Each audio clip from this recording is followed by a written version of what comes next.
la 4T, un programa de análisis en donde escuchamos las distintas voces que forman el quehacer político, conducido por Jerónimo Flores en una mesa de discusión con expertos. Hola, ¿qué tal? Buenas tardes.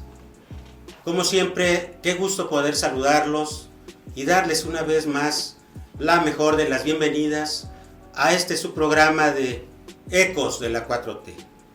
En donde quiera que se encuentre, le deseamos que esté teniendo una estupenda tarde. Hoy es jueves, día de Ecos de la 4T, y estamos transmitiendo para todos ustedes desde la ciudad de Guadalajara, Jalisco. Sí, escuchó bien, desde Guadalajara, capital de Jalisco. Y lo hacemos convencidos de que si alguien ahora tiene algo que decir o que hablar, este es el mejor momento. En la conducción, un servidor y amigo de ustedes, Jerónimo Flores González, y en la producción, Víctor, Jorge, David, Diego y Pamela, a quienes saludo con mucho gusto, se los llevaremos a todos ustedes. Gracias por brindarnos su atención y por apoyarnos. Los invitamos a que se quede con nosotros. En un momento, iniciamos. Miren ustedes, para este programa, como ya lo hemos venido haciendo, les tenemos preparada información que esperamos sea de su completo interés y agrado. Vamos a tener el artículo de opinión por parte de su servidor. También contaremos con la participación de Andrea, con su sección Andrea te lo explica. En la entrevista de la semana vamos a abordar el cuarto informe del Gobierno de la Transformación que el próximo 1 de septiembre rendirá el presidente Andrés Manuel López Obrador tanto a la Cámara de Diputados Federal como a la población, para lo cual hemos invitado al doctor en Educación Gabino Berumen Cervantes y al profesor Alejandro Zamudio. También estará con nosotros en el estudio el maestro Alejandro Galván Esparza y el maestro Antonio de Jesús Mendoza Mejía, integrantes del equipo de Ecos de la 4T, quienes hoy nos compartirán en su participación semanal la información que tiene preparada para nosotros. Y tendremos la participación de nuestro monero Júpiter en su muy gustada sección El Rincón de Júpiter. Ya comenzamos. En términos generales, cuando se debate sobre la mejor manera de proteger y desarrollar los pueblos originarios de cierta nación, se pueden encontrar tres posturas. La primera sostiene que hay que protegerlas como si fueran piezas de museo para que sus tradiciones se conserven lo más intactas posible. La segunda propondría una protección de las tradiciones y cultura del pueblo en cuestión, pero pugnando siempre porque se dé un intercambio entre ese pueblo y los avances científicos, tecnológicos, políticos, sociales que se han alcanzado al exterior para que al interior de la comunidad se pueda desarrollar el bienestar social de todo el conjunto. La tercera sostendría que es innecesario cualquier tipo de protección, pues el mundo globalizado se encarga de terminar con las diferencias entre los pueblos y lo mejor sería aceptar que somos ciudadanos del mundo, ciudadanos sin raíces. En México el debate es importante, pues somos uno de los países con mayor diversidad cultural. Todavía es posible diferenciar entre los pueblos tarascas, mayas, huicholes, mixtecos, entre otros más, pues cada uno de ellos ha logrado mantener tradiciones que los identifican y diferencian. Este hecho obliga a que cada gobierno tenga un plan de acción sobre cómo tratar los asuntos y problemas de las comunidades indígenas. Pues desde la conquista española de 1521 hasta nuestros días, estas viven un sometimiento que se manifiesta en un atraso en casi todos los parámetros de bienestar social: educación, salud, vivienda, servicios básicos. En el artículo de opinión de esta semana lo he titulado de la siguiente manera: el cuarto informe del Gobierno de la Transformación, avances y asignaturas pendientes. Para el próximo 1 de septiembre de este año 2022, por mandato constitucional, el presidente del país tiene que rendir su informe de gobierno correspondiente a esta anualidad que corre. Ese día deberá hacer llegar y entregar a la Cámara de Diputados Federales su informe del ejercicio de gobierno y darlo a conocer al pueblo. Ahora, si nos atenemos a lo que ha venido sucediendo en los años anteriores, a los diputados le hará llegar el escrito del informe y sus anexos, en el que les hará saber cuál es el estado que guarda la Administración Pública Federal, y a la población le dará dicho informe mediante un mensaje a través de sus redes sociales digitales y los medios públicos estatales oficiales. Se está, pues, en la antesala de que el gobierno de la transformación rinda y entregue cuentas a los diputados y al pueblo de su ejercicio gubernamental y qué es lo que ha realizado y cómo se encuentra actualmente el país. Por tanto, con independencia de los datos y cifras oficiales que en dicho informe señale el presidente y el gobierno federal, bien vale la pena realizar una valoración, así sea muy breve y concisa, de este año de ejercicio de gobierno, a fin de visualizar qué avances se pudieron lograr y cuáles son algunas de las asignaturas pendientes por alcanzar. Se hará dicho ejercicio teniendo en cuenta los 100 compromisos que el presidente Andrés Manuel López Obrador, como parte primordial de su gobierno, asumió para con el pueblo de México. Sin embargo, por razón de espacio y tiempo, nos limitaremos a señalar algunas acciones realizadas que bien pueden ser tenidas como logros y avances del gobierno, y de la misma manera se mencionarán también algunas acciones que se pueden considerar como parte de las asignaturas pendientes.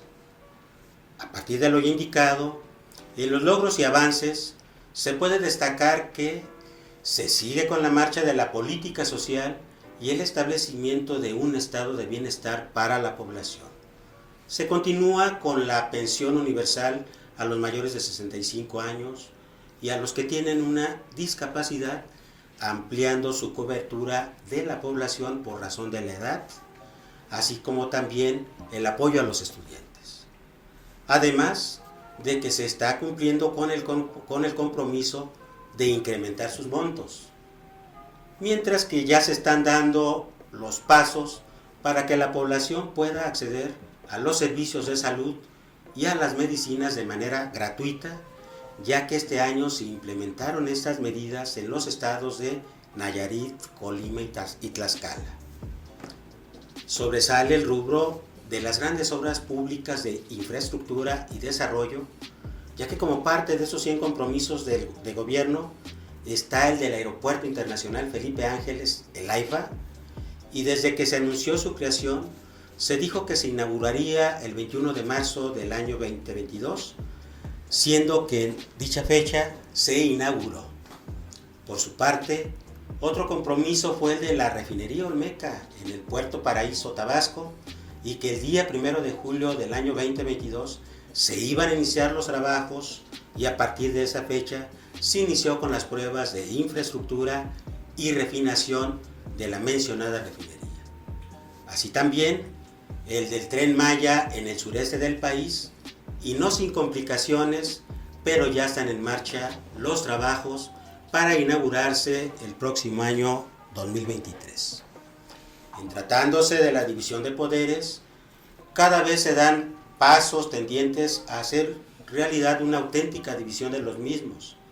Y es que es notorio que el presidente, como titular del Poder Ejecutivo, no es el todopoderoso, ya no está por encima del Poder Judicial, el cual ahora es totalmente independiente, lo mismo que el Poder Legislativo, es decir, la Cámara de Diputados y la de Senadores, como ha quedado demostrado con las resoluciones que emite la Suprema Corte de Justicia de la Nación y sus tribunales, y por las posiciones asumidas por los diputados y los senadores que las integran.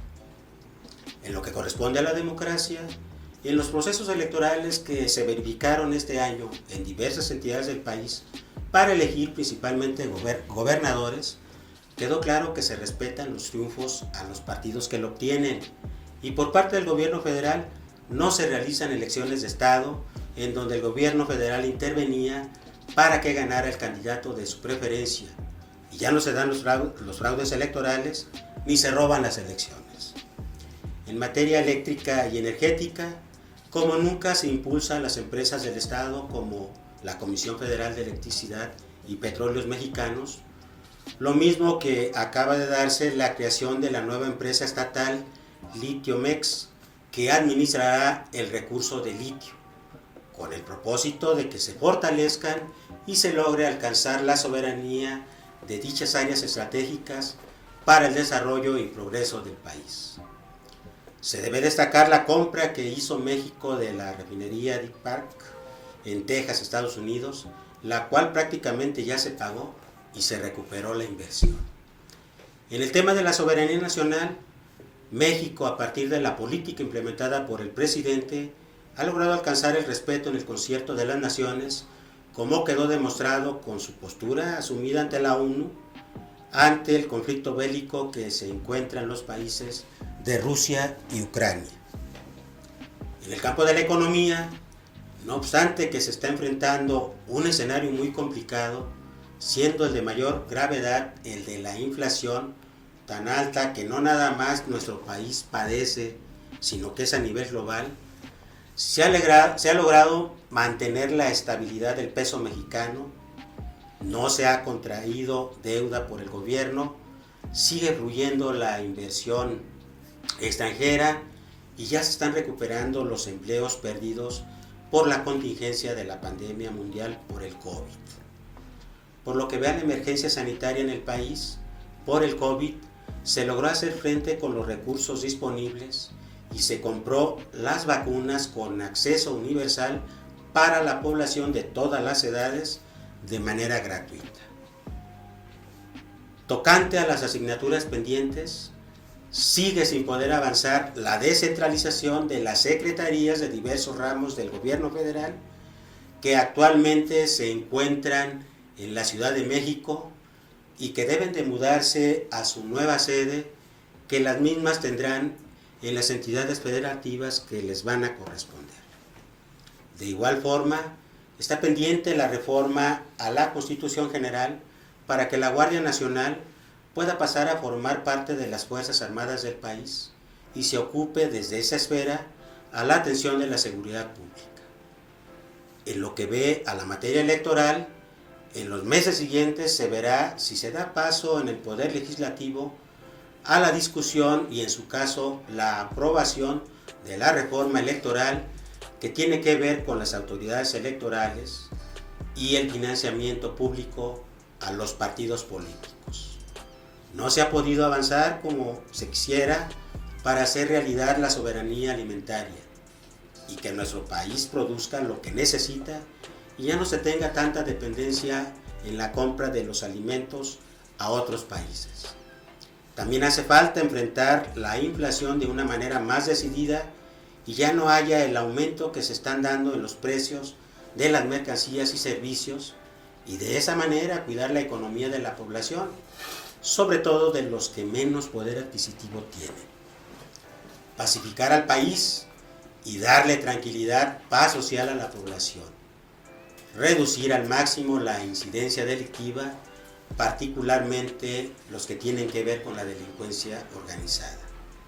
Insistir e impulsar el diálogo con las fuerzas de oposición y alcanzar los acuerdos políticos que requiere el país.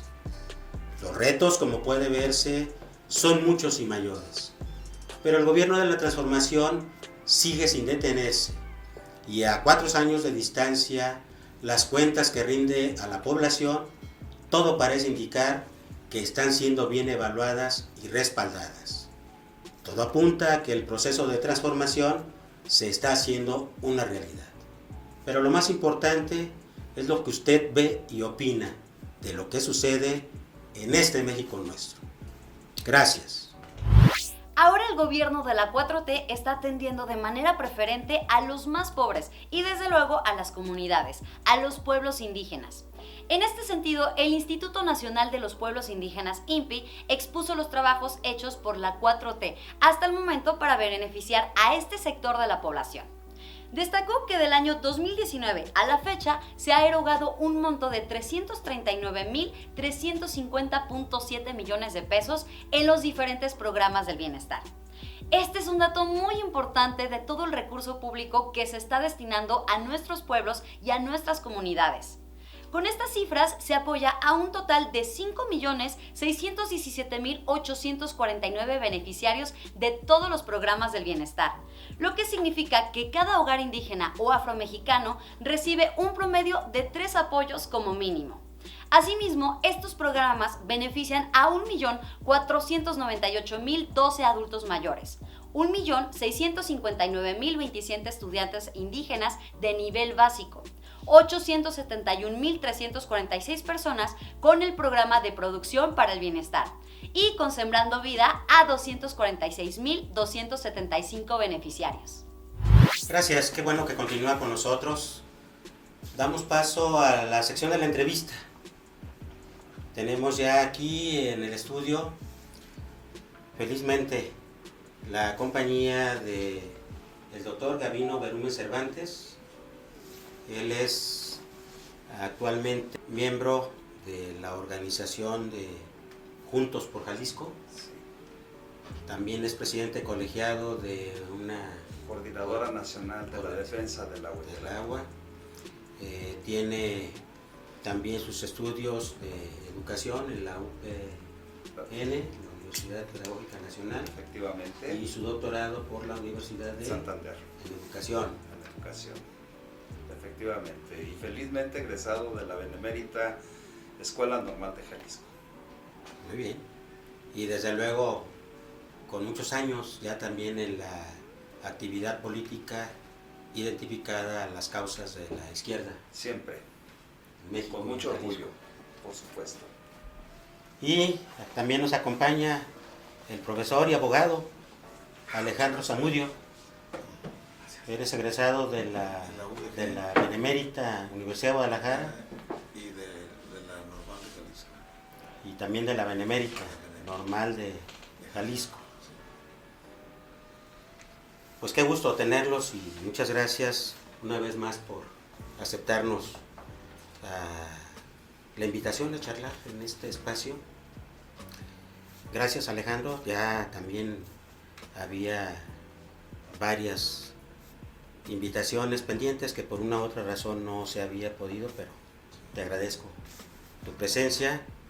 Y bueno, pues el propósito es hablar en este caso de la rendición de cuentas, que constitucionalmente está obligado el presidente del país, que encabeza este gobierno de la transformación.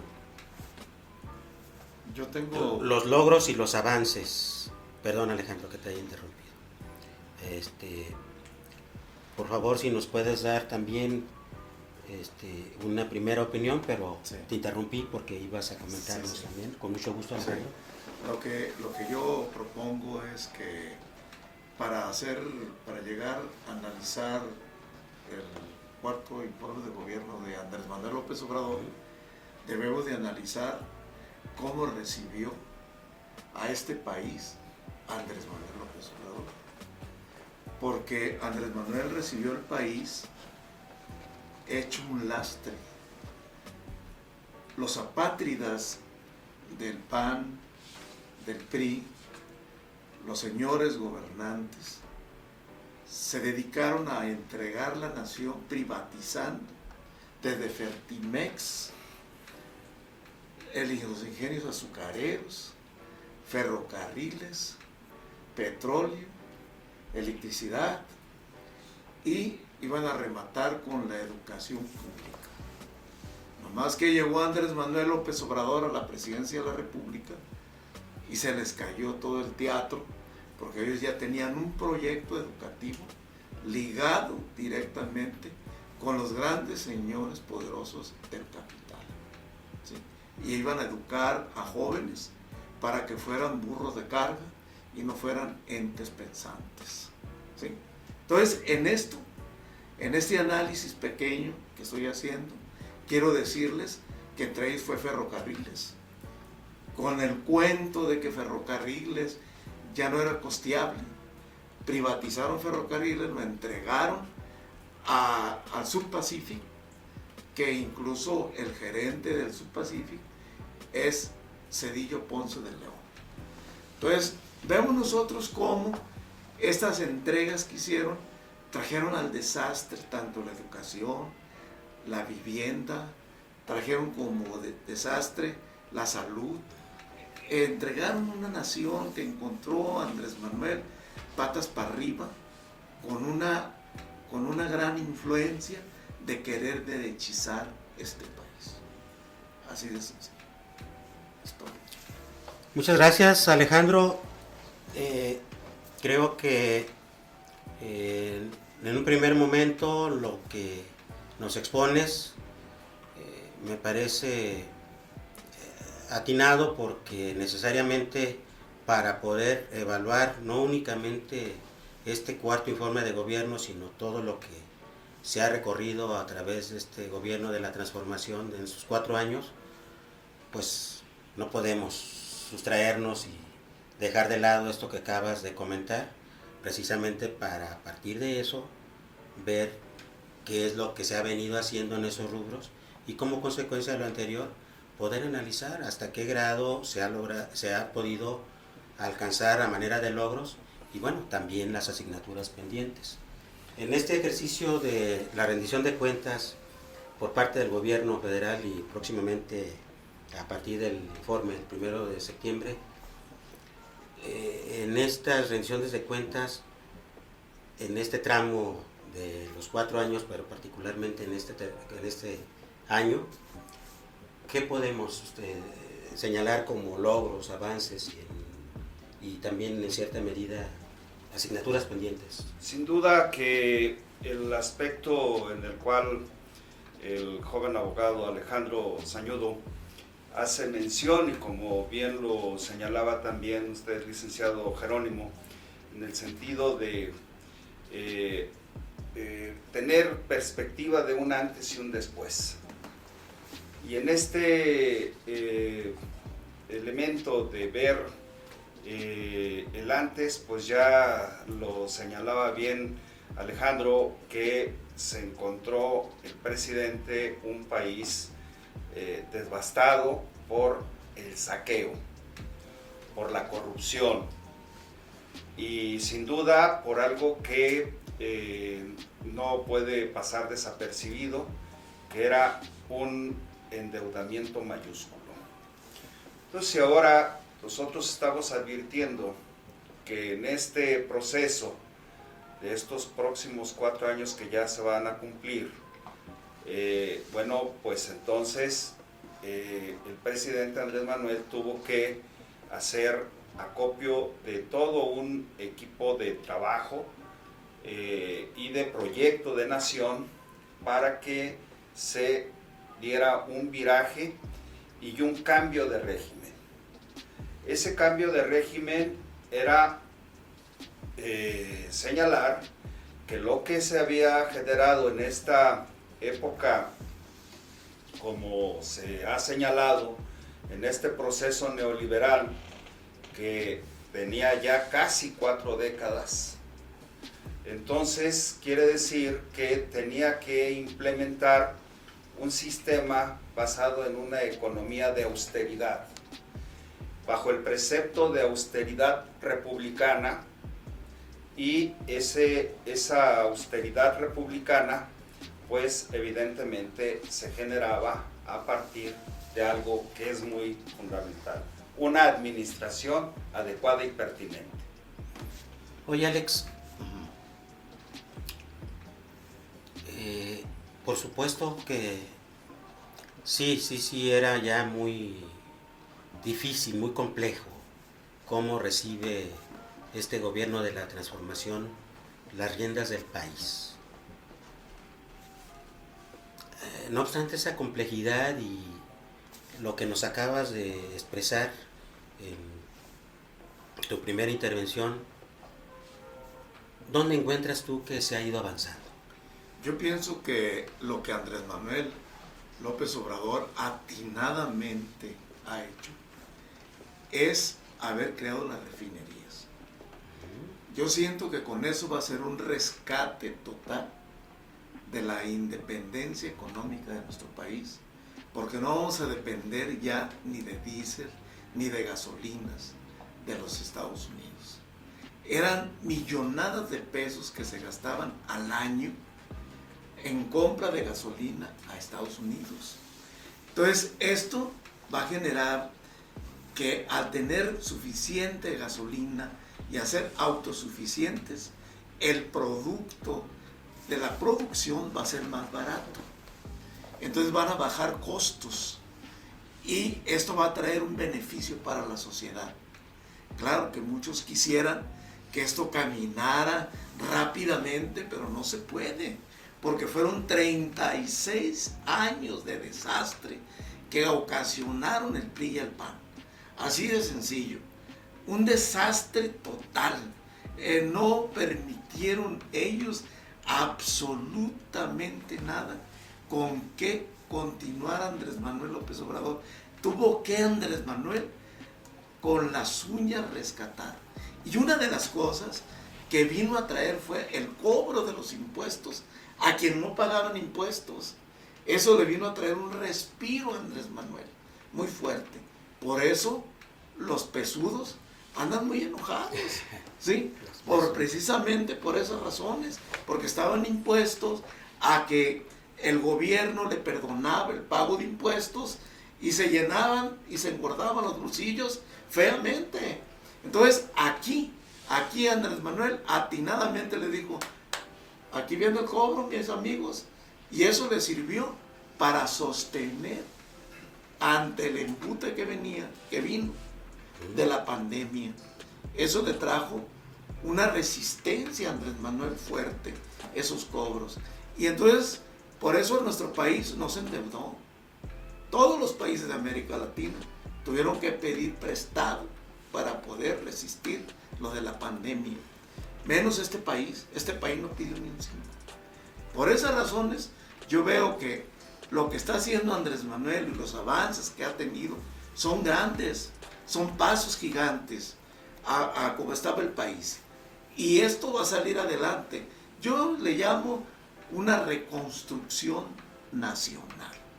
Se está reconstruyendo el país, porque el país ya existía, ya había una infraestructura, nomás esa infraestructura estaba en manos de gente que no era nacionalista y que no le interesaba el país, ¿sí? Y lo estamos viendo con las minas, con todo, con Pemex, cómo lo saquearon, cómo el huachicoleo se estaba dando, no nomás en los tubos, sino el huachicoleo estaba más directamente en los que administraban a Pemex. Entonces era un saqueo desmedido. Por esto esta nación no caminaba, no tenía ni pie ni cabeza, nada. Peña Nieto lo único que le interesó fue engordarse los bolsillos, hacerse súper rico y un Shah de Irán de este siglo. Oiga, profesor Berumen,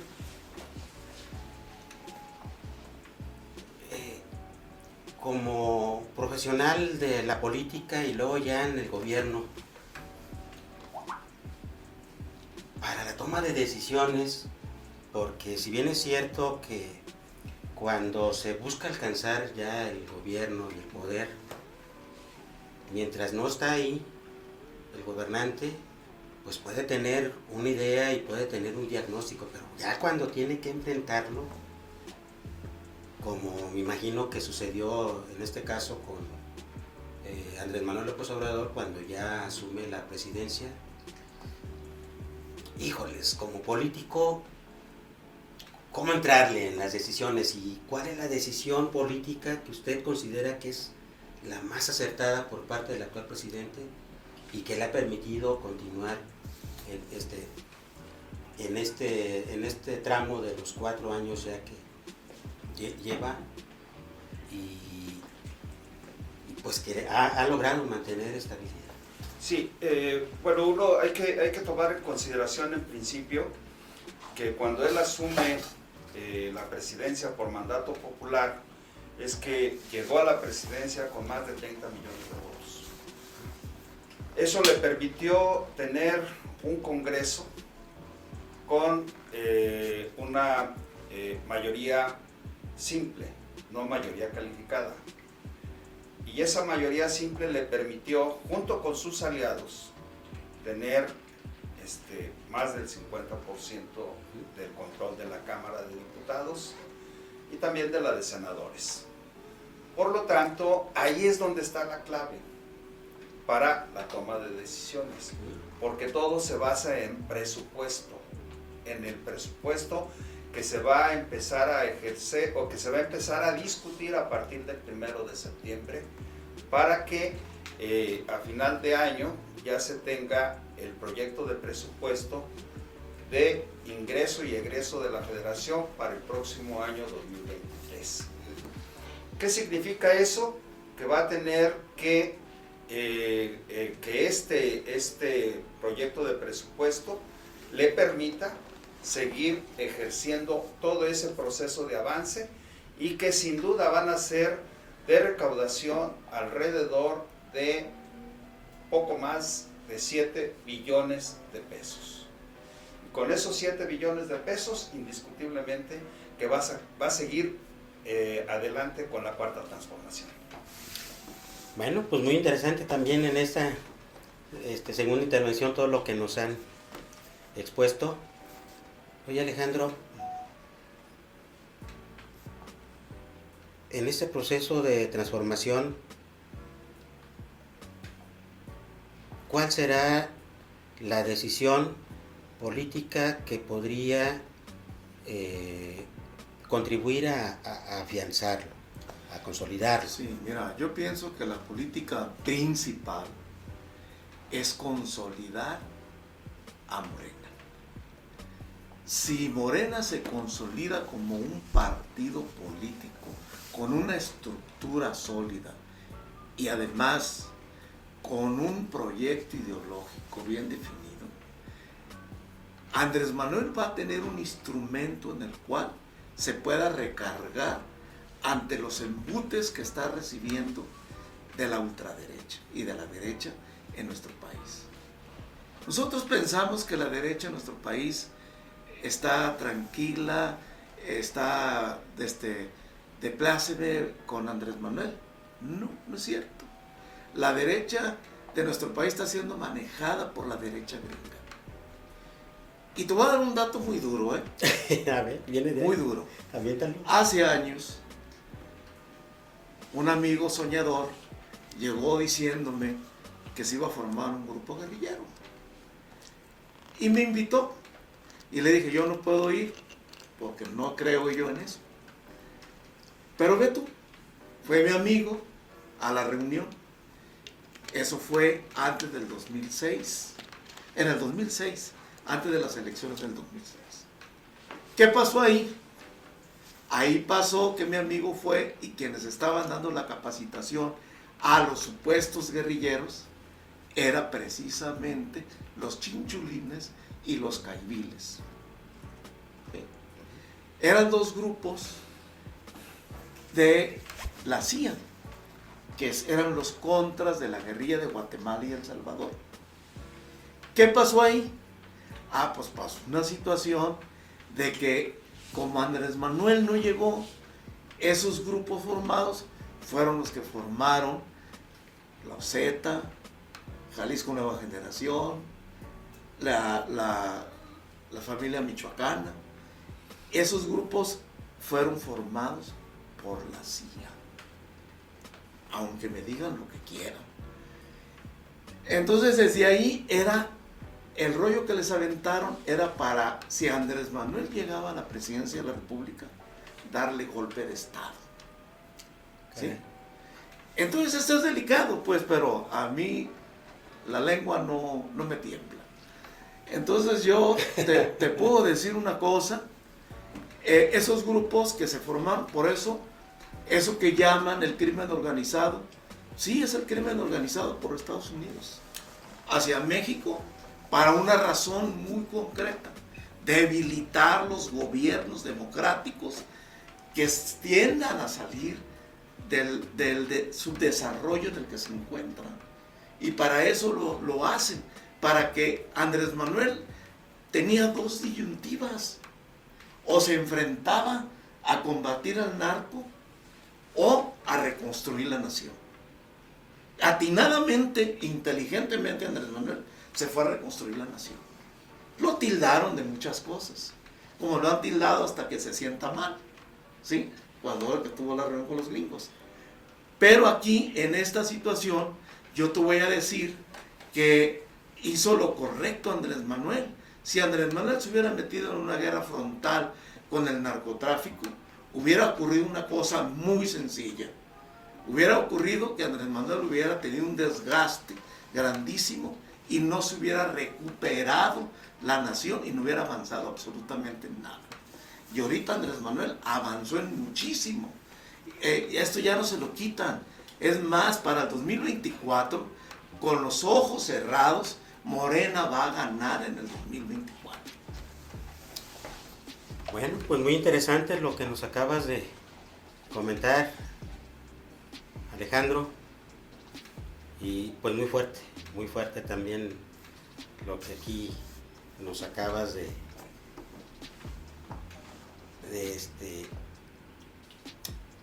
decir. Yo no tenía información en ese sentido, nunca lo había escuchado hasta que por primera vez te escucho.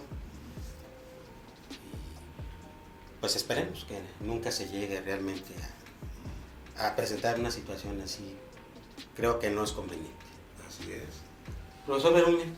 Yo tengo una idea en relación a lo que es una estructura partidaria, porque como se apuntaba hace un momento por Alejandro Sañudo, en el sentido de que ahorita Morena está muy bien posicionado a nivel nacional y también ya posicionándose bien en Jalisco.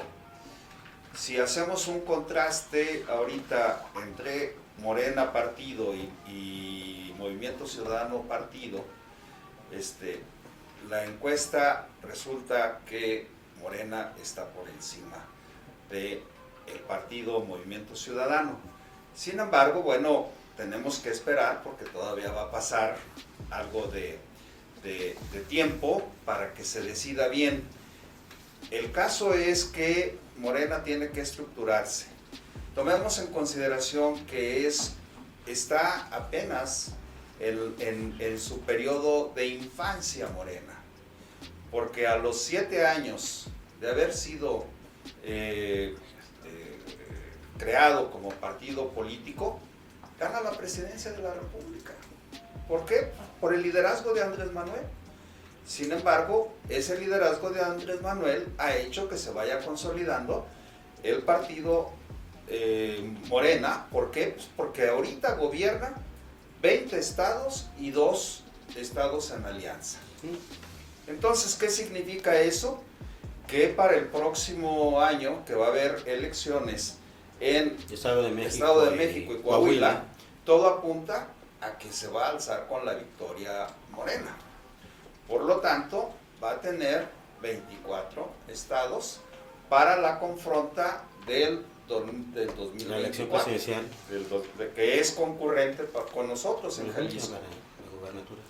Entonces, todo, si hace bien las cosas el partido en Jalisco, Morena y a nivel nacional, no hay duda, va a ganar en el 2024.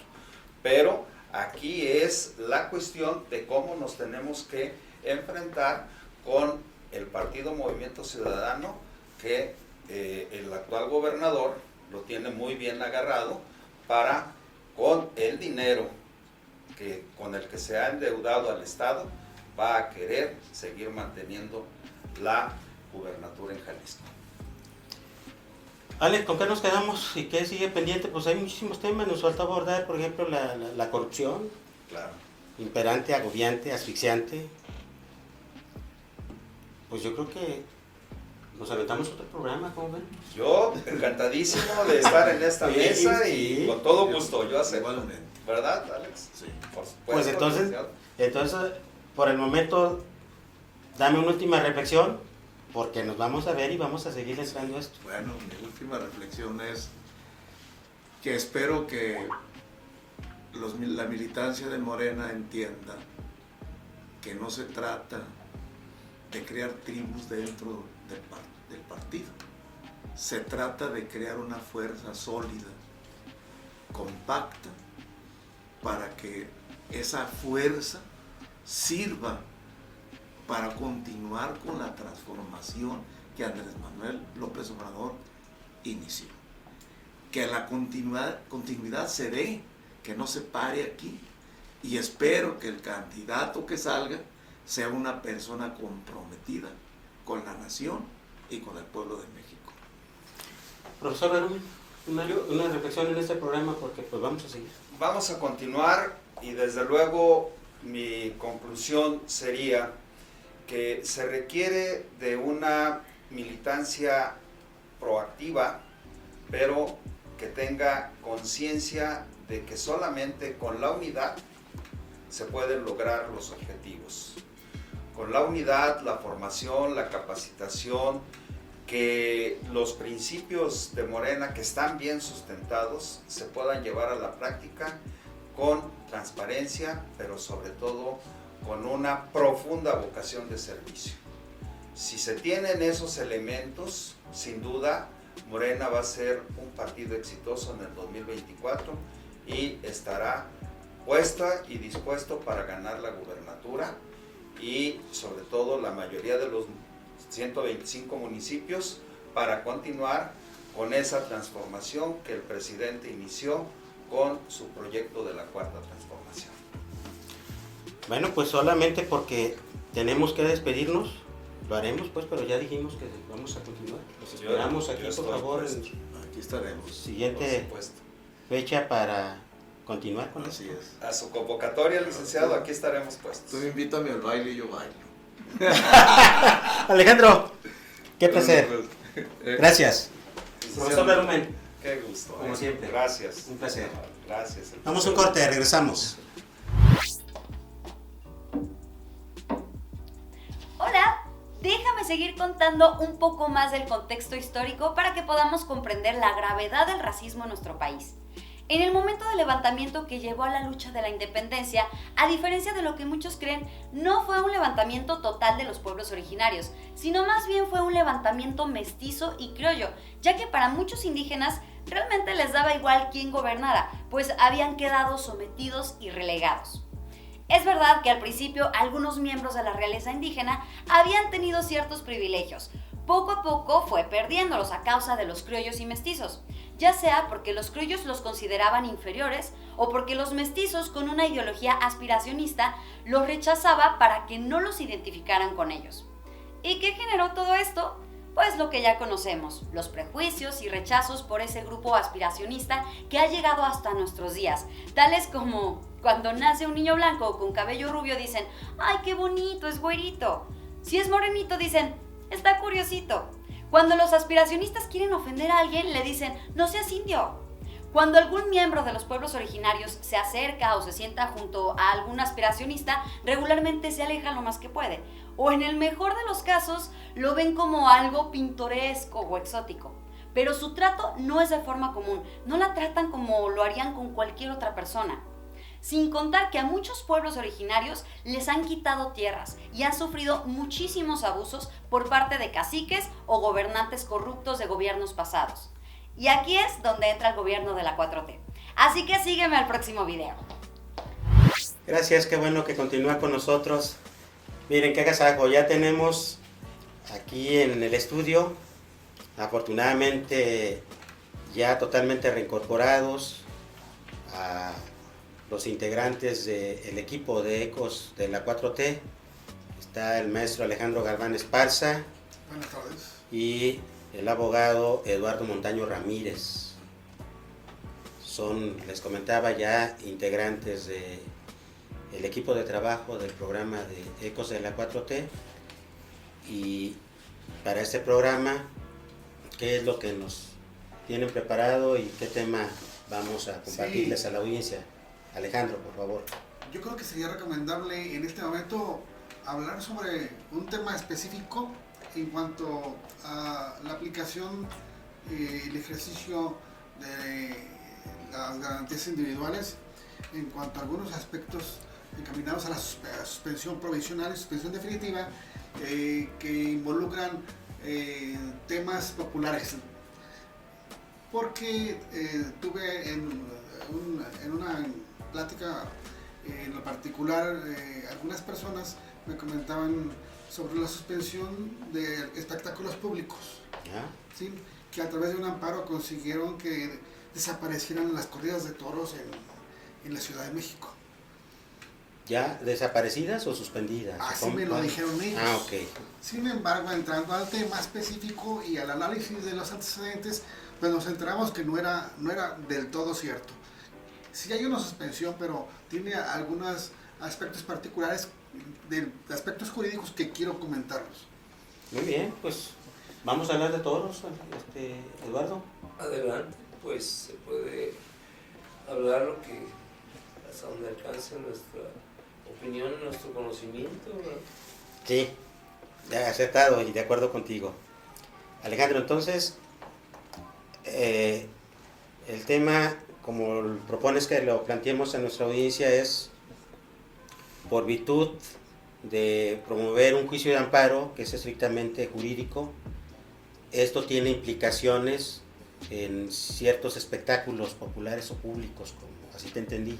En este caso, derivado de esa charla que te pareció interesante, de que se han venido suspendiendo o terminando. Sí, tomando como referencia en cuanto a la ley de amparo que prevé que procede el juicio de garantías en contra de actos o omisiones y también de algunas publicaciones de leyes, de normas, reglamentos, etcétera, que afecten y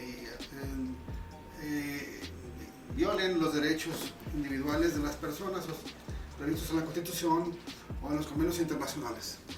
Entonces, en este caso que te comento, en la Ciudad de México tuve una plática con personas que residen en la capital, donde me comentaron que estaban muy preocupados porque se enteraron que se publicó en algún medio de información pública allá en su ciudad que se habían suspendido las corridas de toros en forma definitiva.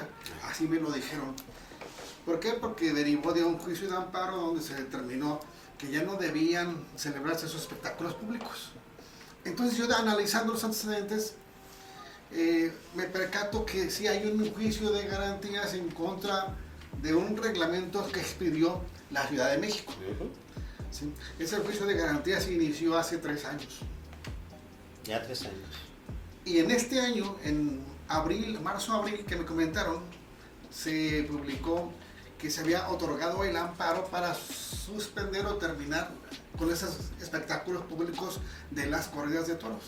Entonces ahorita de este tiempo a este día no hay corridas de toros en la Ciudad de México. Se publicó en abril. Ajá. Y se notificó, según los antecedentes que vi, en mayo. Okay. A la autoridad responsable, que es la Ciudad de México. Entonces le comunican una suspensión definitiva dentro del amparo indirecto promovido en contra de los actos del ayuntamiento que están acordando la celebración de estas corridas de toros. Primero yo les dije, no se trata de una extinción de esos espectáculos públicos. Esperen, no se preocupen tanto. ¿Sí? ¿Por qué? Porque la ley de amparo establece que hay un incidente el cual se pueden suspender los actos en forma provisional y luego en forma definitiva mientras se tramita el fondo del juicio de garantías que se interpuso en contra de esos actos o omisiones. Entonces, los quejosos obtuvieron, que es una asociación de un grupo social en la Ciudad de México, que está en contra de las corridas de toros, obtuvo esa suspensión definitiva mientras se concluye con el juicio de garantías. Y se resuelve en el fondo. Entonces, yo les tuve que explicar con palabras que pueden entender un ciudadano que no estudió el derecho, para que ellos tuvieran el conocimiento y la tranquilidad de que esta suspensión definitiva no es la extinción de esos espectáculos públicos, sino que hasta en tanto se concluye con el juicio de amparo respecto de esas reglamento que se expidió por parte de la Ciudad de México. Entonces, espérenme, hay que ver cómo se resuelve el juicio de garantías de fondo. Sí. Entonces, sí, me parece importante porque incluso me mostró unas fotografías del periódico donde se publicó esa información y estaban diciendo así, se extinguen las corridas de toros en la Ciudad de México. Una ciudad donde es por tradición, desde hace muchos años, las corridas de toros, ¿sí? No tanto como Aguascalientes. Aguascalientes sí, tiene una tradición importante como ciudad de ser una ciudad donde se celebran corridas de toros, ¿sí? Inclusive se ha protegido ya ese espectáculo para que se denomine como, se proteja como un espectáculo nacional que tiene una historia arraigada en la ciudad de Aguascalientes, y yo podría opinar que también en la Ciudad de México. Y eso es importante para que el juicio de amparo al final no se resuelva en favor de los quejosos, que son los que están argumentando que hay un daño y hay un maltrato a los animales, a los toros. Pero es un tema importante, ahorita lo continuamos. Oye, Eduardo, como lo comenta Alejandro, para un abogado o un estudioso del derecho, de la ley, cuando tiene acceso a este tipo de información, pues no nos representa mucho problema entenderlo. Sin embargo, al ciudadano, como tú decías, común, que no tiene conocimientos de derecho, y se deja ir también con el manejo que hacen los medios de comunicación.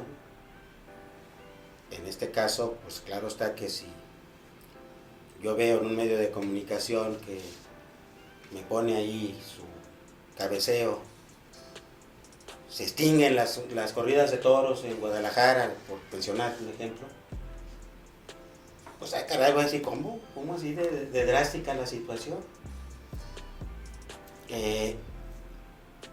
Con independencia, pues, de las posiciones que cada uno pueda tener, como tú comentas, hay quienes sí apoyan las corridas de toro, hay otros que se muestran lo contrario, que son detractores, pero respecto de estas resoluciones tendientes a acabar con los espectáculos, o bueno, tener implicaciones en los espectáculos populares, como los toros, ¿tú cómo lo ves?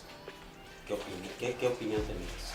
Bueno, es importante entender primero lo que dice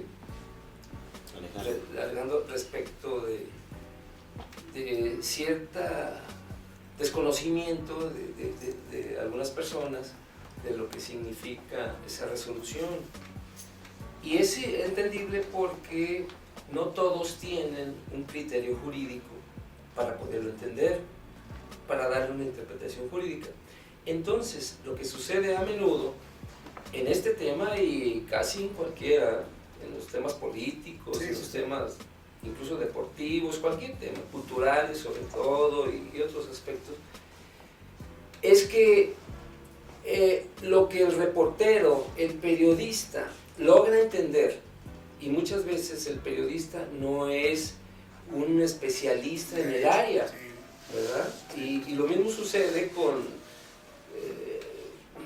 por ejemplo, ahora hay un tema de la prisión preventiva, sí, claro. Entonces ve uno que, que empiezan a tomar fuerza opiniones que muchas veces no conocen el fondo del asunto, como dicen los abogados, no conocen el sustento. Sin embargo, se va imponiendo poco a poco lo que el periodista, lo que el reportero, lo que el comunicador está entendiendo. Sí, y es una difusión pública. Y hace una difusión, eso hace una difusión, y el receptor, que es el público, que muchas veces tampoco logra tener porque no está obligado, me decía el maestro, nuestro querido maestro Roberto Larios Valencia, dice, es que Lo que sí deben tener los abogados es ese criterio jurídico. Y la gente que no se dedica a esto no tiene por qué, no tiene la obligación de tener un criterio jurídico. Sí, sí, sí. Y ponía como ejemplo aquello de la legítima defensa y la defensa propia. La gente común lo conoce como defensa propia y el abogado, la gente de derecho, se llama legítima defensa. Claro, Y esa es una diferenciación. Es una muestra de cómo se impone un criterio jurídico ante un criterio de desconocimiento, ¿verdad? Entonces lo interpretan, lo retransmiten y uno consulta con la gente y la gente se queda con la idea de que efectivamente está sucediendo una verdad que no es cierta. Y me acuerdo del ejemplo del teléfono descompuesto, ¿verdad? Yo te digo algo, tú dices a él y finalmente termina siendo otro tema, ¿no? Sí. Entonces, creo que sucede eso con la aparición de tantas opiniones y las opiniones se van tomando fuerza y se van convirtiendo casi en verdad. Ahora, retomando un poco, el tema de los toros es un tema de cuestión cultural, es un tema cultural, sí, claro, es pero es un cultural, tema histórico, es un tema de tradiciones. y yo voy a atreverme a dar un ejemplo que a lo mejor no les gusta a algunos, ¿no? Cuando en el fútbol se menciona esa palabra que ya empezaron a prohibir, ¿verdad? Y que se han dado casos de sanciones en nuestro país contra estadios, contra juegos, porque se ha mencionado esa palabra que ya se prohibió, y no lo voy a decir ahorita, pero algo así. exactamente, porque le dan ciertas características, cierto valor clasista o discriminatorio. Y no es así. Un mexicano sabe que esa palabra tiene muchos significados y la usamos para muchos momentos, para muchas conversaciones que no tienen nada que ver ni con señalarle a alguien su condición o su preferencia, ni nada, simplemente tiene muchas acepciones.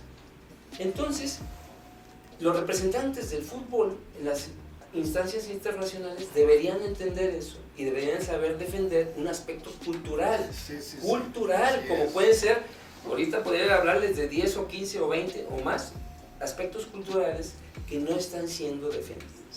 Cultura de la cultura mexicana. Claro. ¿Verdad? Y los toros es algo así, o sea, puede haber opiniones en contra. Yo hace no mucho, una sobrina mía que es antitaurina, me decía que iban a ir a una manifestación. En ese momento se estaba despidiendo de mí y me dice, tío, vamos a ir a una manifestación en contra del uso de animales en los circos. Oye, Alejandro, ya más perfilados a la cuestión pues de la corrida de toros, como nos dice Eduardo, que entra como una, tú dices tradición, él una cuestión cultural, pero ¿cuál es la situación actual pues de la cuestión de los toros aquí en el país? En algunos lugares están suspendidas, en otros sí están desarrollándose.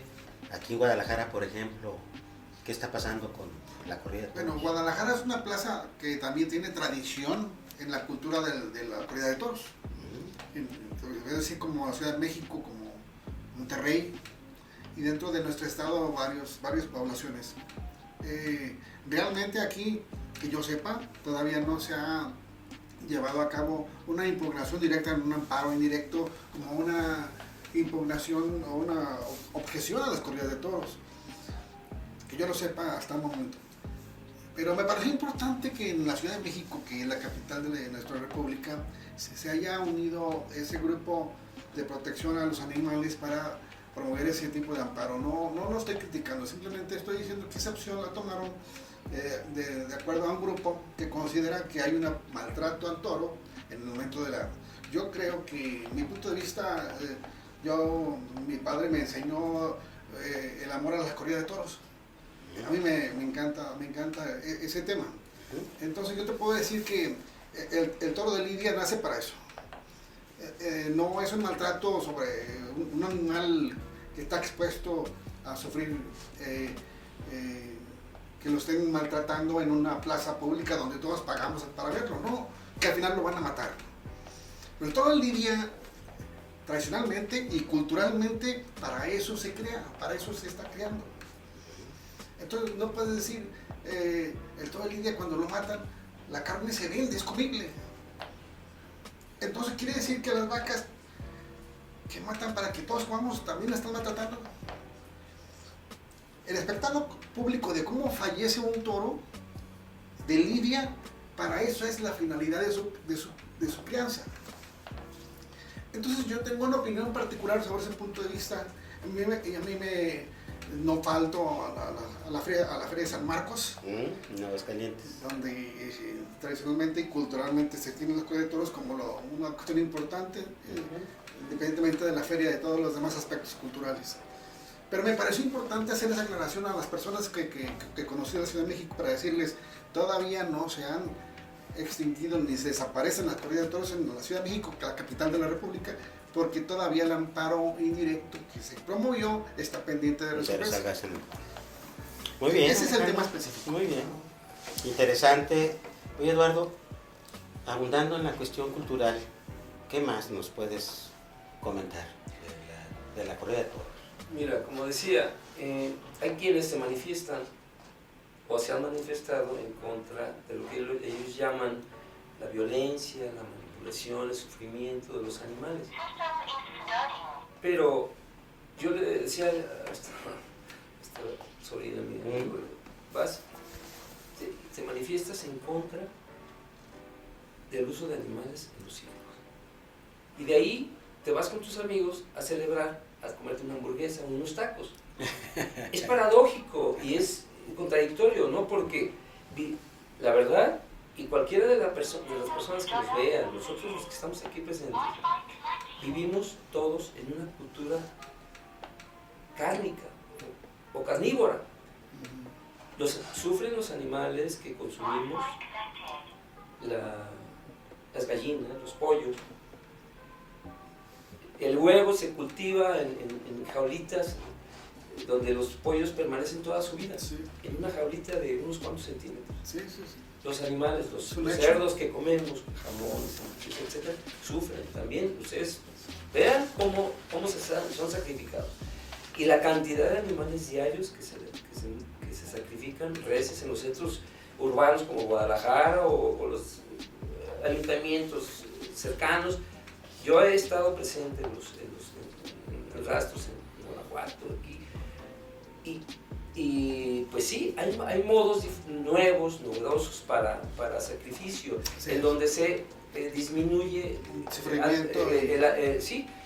Sin embargo, yo me daba cuenta cómo animales son llevados al rastro el viernes, por ejemplo, y se quedan sábado y domingo sin comer, sin beber, y son sacrificados el lunes, y luego son encaminados por unos carriles para su sacrificio, y no quieren caminar porque pues, presienten y son con chicharras, los hacen avanzar.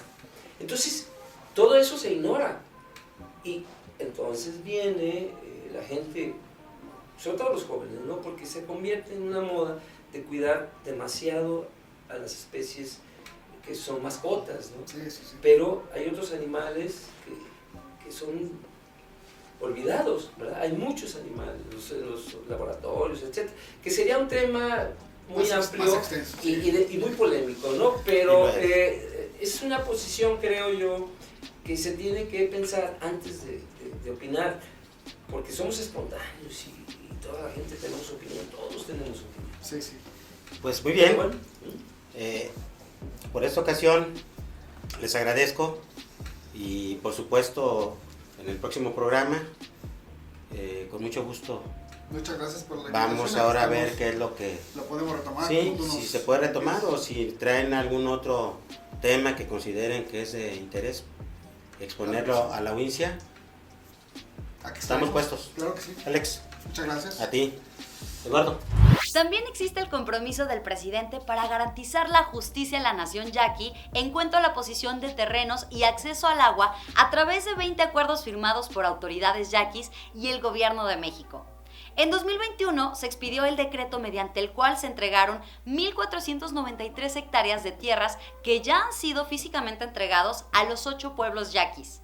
A su vez, celebró el regreso de 305 hectáreas de tierras del predio La Cuchilla a sus legítimos propietarios, luego de ser expropiadas a las comunidades yaquis por el gobierno priista de Ernesto Zedillo. Asimismo, aseguró que la experiencia de justicia yaqui será replicada y también se están construyendo otros planes de justicia, como es el caso del pueblo Seri, el Guarijío y el Mayo. También están en proceso de elaboración el plan de justicia del pueblo Wixárika, Nayeri, el Odam, esto en los estados de Jalisco, Nayarit y Durango. También con el pueblo Rarámuri en el estado de Chihuahua. En Oaxaca se han construido 197 caminos, en igual número de frentes se han construido 96 de estos caminos con una longitud de 1,505.91 kilómetros. El gobierno de la 4T ha creado 2 importantes radiodifusoras culturales indígenas, uno de ellos llamado La Voz de los Chontales y recientemente La Voz del Río Yaqui. En temas educativos se han invertido alrededor de 5,000 millones de pesos en 22 estados de la República con 1,355 casas y comedores de la niñez indígena. Como ves y como siempre lo decimos, pero aún falta mucho para devolver la grandeza a nuestros pueblos originarios, que aunque a algunos no les guste, les debemos mucho de lo que somos todos los mexicanos. Pero no hablo más porque no los quiero aburrir, así que los espero en el próximo Andrea te lo explica. Gracias, ya estamos de regreso y estamos iniciando la participación del maestro Mendoza, ya también integrante de este equipo de Ecos de la 4T. Maestro, qué gusto volverlo a tener. Gracias por la invitación. ¿Qué tema hoy quiere que le compartamos a la... Pues vamos platicando de empresa y trabajo. Muy bien, maestro. Adelante. ¿Qué es lo que nos motiva, no? Y más con el anuncio precisamente de Marcelo Ebrard, que estuvo el día de ayer. Sí. Aquí en... Y dio un informe muy importante, una noticia. México no se sale del TEMEC. Muy bien. Y hoy el presidente de la República en la mañanera también platicó y comentó la necesidad que ambos países tenemos de aportar empresa y trabajo. Y es un punto muy importante porque sin empresa no hay trabajo. Y el trabajo es una necesidad del hombre.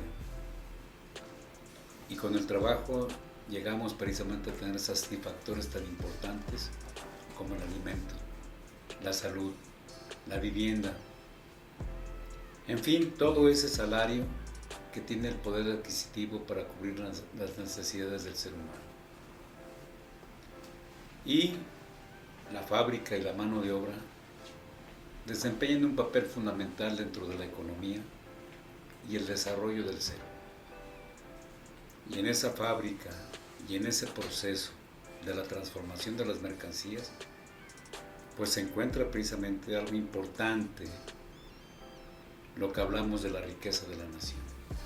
Oiga, maestro, ¿en qué medida la inversión extranjera y también la inversión nacional contribuye a esa consolidación de estos 2 factores importantes, empresa, trabajo?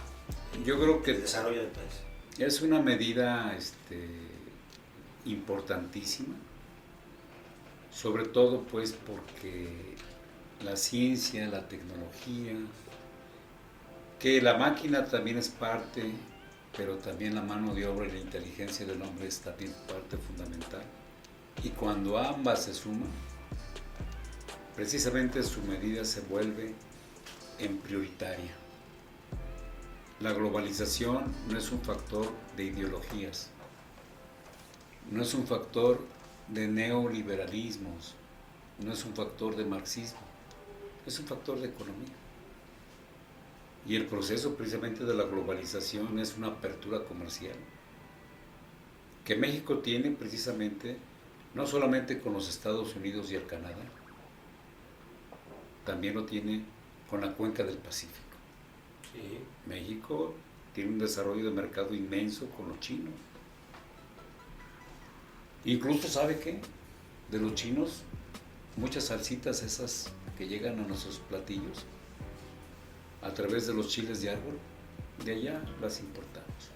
Se están produciendo. Sí, porque el campo de Jalisco, sobre todo Yagualica, que es el campo por excelencia del chile de árbol, ya no ajusta, porque gran parte de su producción se va hacia los Estados Unidos y lo poco que queda, se queda para los excelentes restaurantes y para el consumo de la mayoría de la población, pues viene precisamente el campo chino que siembra el chile de árbol y que llenan de contenedores y que algunos empresarios del mercado de abastos lo compran en China y lo venden a los mexicanos. Yo, maestro, y dentro de esa generación de riqueza, que desde luego contribuye al desarrollo y progreso de los pueblos, pero ¿cómo lograr una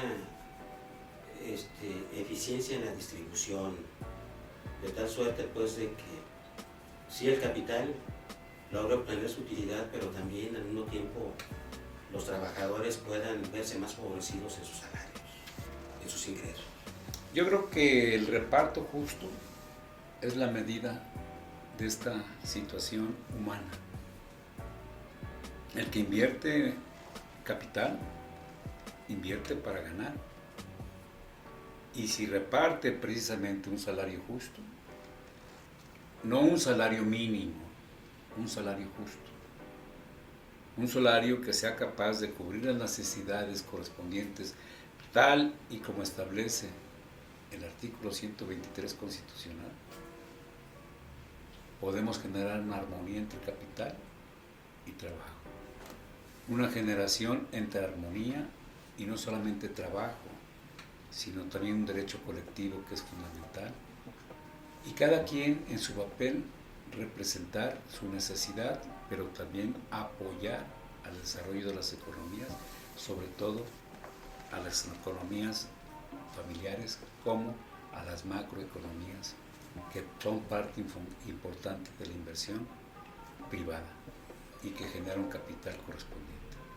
Oiga, maestro, y actualmente nuestro país, en cuanto a la seguridad jurídica y también desde el punto de vista político, ¿le resulta atractivo a los inversionistas extranjeros como nosotros? Claro, el país, México, es atractivo. Recuerde usted que nuestro potencial en México es su talento, su manufactura, su productividad, y somos un país precisamente no que se cruza de manos, que produce, que camina, que desarrolla y hace un mercado y también fortalece un capital. Es atractivo para la inversión. Que hay unos especuladores y que dicen que todavía no estamos puestos para la inversión de capitales y que lo estamos alejados. Bueno, es otra circunstancia de carácter económico, pero México tiene que llegar a acuerdos. Por ejemplo, un acuerdo importante que va a llegar México para la inversión canadiense y norteamericana es no llegar a los paneles y entrar a la negociación dentro del término de los 75 días, y de ahí viene la inversión correspondiente, donde México también no es cerrado, abre su capital correspondiente. Y dentro de ese proceso de apertura de capital correspondiente viene la inversión y viene precisamente lo que más necesitamos, aparte de la inversión, la generación del empleo. Pero un empleo también humano, no un empleo a prueba. Usted, como especialista de derecho laboral, sabe que el empleo a prueba rompe una doctrina laboral y va en contra precisamente de una mano de obra que busca la seguridad laboral a través de un contrato indefinido. Y generen estabilidad en la empresa. Claro. La armonía que debe de existir. Y esa parte se debe de quitar.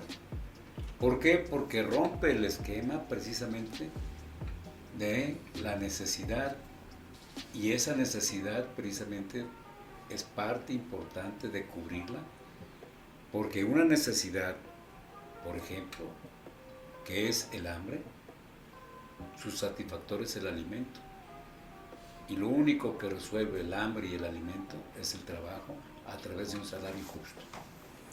Oiga, maestro, entonces, ¿usted qué retos considera que se debe de seguir enfrentando por la empresa y el trabajo a efectos pues, de alcanzar armonía y propiciar condiciones para el desarrollo? Yo soy un soñador de una economía humana, no una economía ideológica y tendenciosa, humana. Trabajo y capital son necesarios, pero ambos pueden fortalecerse en ese proceso de una economía humana, y esa economía humana no es de ahorita. Por ejemplo, las instituciones de la seguridad social, Ávila Camacho lo vio precisamente con una visión humanista. El hecho de que el trabajador tuviese un beneficio ante el Instituto Mexicano de Seguro Social, el IMSS, en 1940 y tantos, se vio con una economía de carácter humano. El hecho de las pensiones y jubilaciones es parte de ese humanismo entre capital y trabajo. Y no es de hoy, parte de los principios precisamente de un proceso industrial que se da precisamente en Inglaterra a través de la revolución industrial. Desde ya inicia. Pero en México debemos trabajar en eso. Y si trabajamos en un concepto humano, nos vemos precisamente como semejantes y no como diferencias entre capital y mano de obra.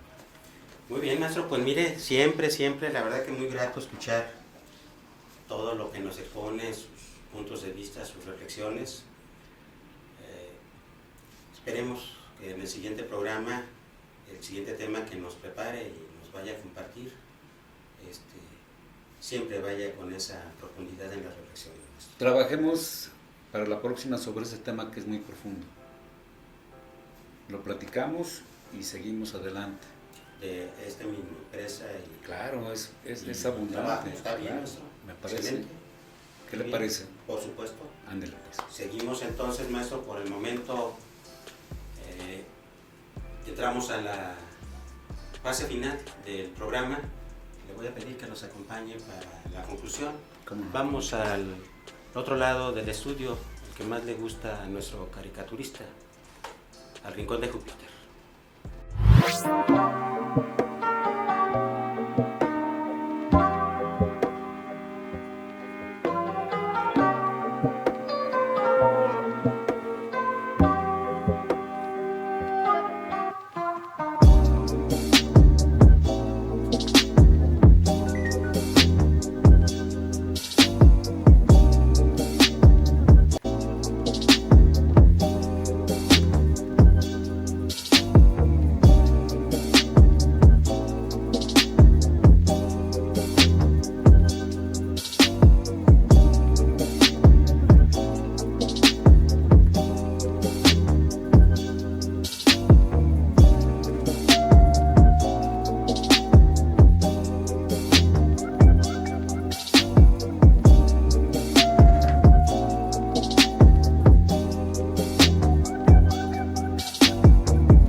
De esta manera llegamos a la conclusión de este otro más de su programa de Ecos de la 4T. Maestro Mendoza, Un placer. qué gusto. Igualmente, Placer es mío. maestro Jerónimo. Nos vemos en la próxima, no sin antes recordarle que transmitimos desde Guadalajara, Jalisco. Sí, lo escuchó usted muy bien, desde Guadalajara, capital de Jalisco. Hasta la próxima.